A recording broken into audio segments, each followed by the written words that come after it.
எல்லாருக்கும் வணக்கம். நான் ஹரிஷ் மாறன். மத்திய ஆப்பிரிக்காவில் இருக்க ஏரியிலிருந்து கார்பன் டை ஆக்சைடு வெளியாகி ஒரு ஏரியை சுற்றி 25 கிலோமீட்டர் சரௌண்டிங்கில் வசித்த கிராமவாசிகள் அப்பாவியாக இறந்துருக்காங்க. எதனால் அந்த ஏரியிலிருந்து அவ்வளவு கார்பன் டை ஆக்சைடு வெளியாச்சு, கார்பன் டை ஆக்சைடுனால எப்படி இவ்வளவு மக்கள் இறந்தாங்க, இதெல்லாம் பற்றி தான் இன்றைக்கி நம்ம இந்த வீடியோவில் பார்க்க போகிறோம். 1986ஆம் ஆண்டு ஆகஸ்ட் மாதம் 21ஆம் தேதி கேமரூன் நாட்டில் இருக்க நயோஸுங்கிற ஏரியை சுற்றி இருக்க நயோஸ் சா அப்புறம் சுபம்ங்கிற கிராமத்தில் இருக்க மக்களால் சுவாசிக்க முடியாமல் போகுது. அது இரவு நேரங்கிறதுனால பெரும்பாலான மக்கள் தூங்கிட்டு இருந்தாங்க. எல்லாரும் தூக்கத்திலேயே மூச்சு விட முடியாமல் திணறினாங்க. படிப்படியாக இந்த நிலைமை அந்த ஏரியா முழுவதும் பரவ தொடங்கிருச்சு. கிராம மக்கள் எல்லாருக்கும் காற்றில் உள்ள ஆக்சிஜனோட அளவு குறைஞ்சனால தான் சுவாசிக்க முடியாமல் போணுச்சு.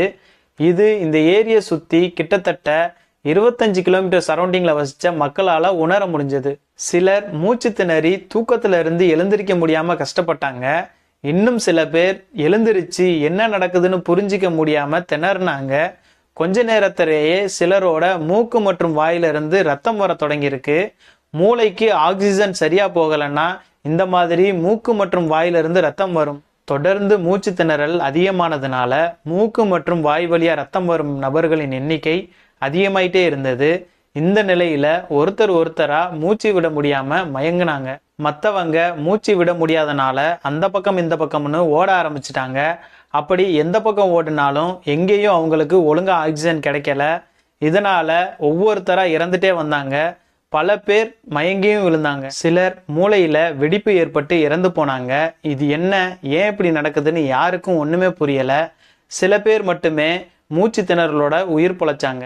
இந்த சூழ்நிலை சுமார் 3 மணி நேரத்துக்கு அப்புறம் தான் சரியாச்சு. நைட்டு என்ன நடந்துச்சுன்னே தெரியாம எல்லாரும் அவங்களோட உறவினர்களையும் குடும்பத்தையும் இழந்து அழுதுட்டு இருந்தாங்க. விடிஞ்சதும் இந்த செய்தி எல்லா ஊருக்கும் பரவியது. அப்போதான் இந்த கிராம மக்களுக்கு நம்ம ஊர்ல மட்டும் இல்லை, நம்மளை சுற்றி இருக்க எல்லா கிராமத்துலையும் இப்படி நடந்துச்சுன்னு தெரிய வருது. இது மட்டும் இல்லை, இந்த கிராமத்தில் இருந்த விலங்குகள், பறவைகள், அப்புறம் பூச்சிகள் கூட சுவாசிக்க முடியாமல் இறந்துச்சுன்னு சொல்கிறாங்க. இந்த இன்சிடென்ட் பற்றி தெரிஞ்சதும் சயின்டிஸ்ட்லாம் வந்து ஆய்வு செஞ்சாங்க. ஆனால் அவங்களால எதையுமே கண்டுபிடிக்க முடியல. அதுக்கப்புறம்தான் இறந்தவங்களோட உடம்ப போஸ்ட்மார்ட்டம் செஞ்சாங்க. அதில் அவங்க ஆக்சிஜன் ஒழுங்காக கிடைக்காதனால இறந்துருக்காங்க. அங்கே இருக்க மக்கள்கிட்ட விசாரித்ததுக்கப்புறம் தான் காற்று மண்டலத்தில் ஆக்சிஜன் குறைஞ்சதை கண்டுபிடிச்சாங்க. எப்படி காற்றில் ஆக்சிஜன் குறைஞ்சதுன்னு ஆய்வு செய்யும்போது ஆக்சிஜன் குறைய காற்றில் கார்பன் டை ஆக்சைடு கலந்துருக்குன்னு நினச்சாங்க. அப்படி ஆக்சிஜன் கம்மியாக இருக்க இடத்துல ஆய்வு செய்யும்போது அவங்க எல்லாரையும் கொண்டு போய் நிற்க வச்ச இடம்தான் அந்த நயோஸ் ஏரி. அந்த ஏரியையும் ஆய்வு செய்யும்போது அதில் கார்பன் டை ஆக்சைடு அதிகமாக கலந்துருப்பதை கண்டுபிடிச்சாங்க. அதுக்கப்புறம்தான் கார்பன் டை ஆக்சைடு இந்த ஏரியிலேருந்து வெளியில் வந்து அவ்வளவு மக்களை கொன்று இருக்கு. ஆனால் இந்த ஏரியில் எப்படி இவ்வளவு கார்பன் டை ஆக்சைடு வந்துச்சுன்னு ஆய்வு செய்யும்போது அந்த ஏரியில எந்த ஒரு மாற்றமும் தெரில. மக்களுக்கு இவ்வளவு பாதிப்பு ஏற்பட்டிருக்கணும்னா அந்த ஏரியிலிருந்து 50 மீட்டர் உயரத்துக்கு 3 லட்சம் முதல் 15 லட்சம் டன் வரை கார்பன் டை ஆக்சைடு வெளிவந்திருக்கணும். அப்படி ஒரே நேரத்தில் அவ்வளவு கார்பன் டை ஆக்சைடு வெளிவந்திருந்தா ஒரு பாம்பு வெடிச்சது போல பயங்கரமா சத்தம் கேட்டிருக்கும். அப்புறம் குறைஞ்சது 80 அடி உயரத்துக்காவது தண்ணீர் ஒரு குட்டி சுனாமி போல வந்திருக்கணும். ஆனால் அங்கே அப்படி எந்த ஒரு நிகழ்வும் நடக்கவே இல்லை. இந்த இன்சிடெண்ட்டுக்கு அப்புறம் நடந்த ஆய்வில் இந்த ஏரியிலிருந்து வெளியான கார்பன் டை ஆக்சைடு கிட்டத்தட்ட 1700 பேரை கொண்டு இருக்கு.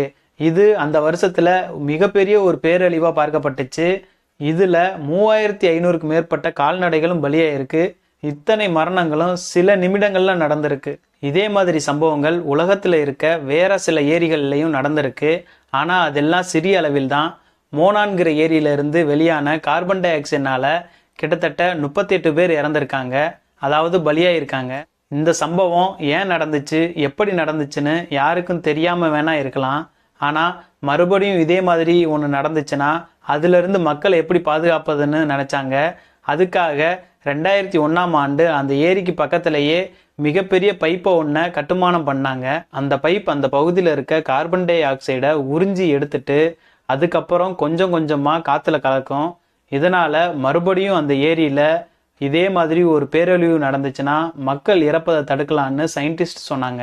இந்த கார்பன் டை ஆக்சைடு எப்படி காற்றுல கலந்துருக்கும், இதற்கான அறிவியல் காரணத்தை ஏன் இன்னும் கண்டுபிடிக்கல, இவ்வளவு பெரிய பேரழிவு நடந்ததுக்கு அப்புறமும் மக்கள்கிட்ட ஏன் இன்னும் விழிப்புணர்வு இல்லை, இந்த மாதிரி நிறைய கேள்விகளுக்கு எந்த பதிலும் கிடைக்கல.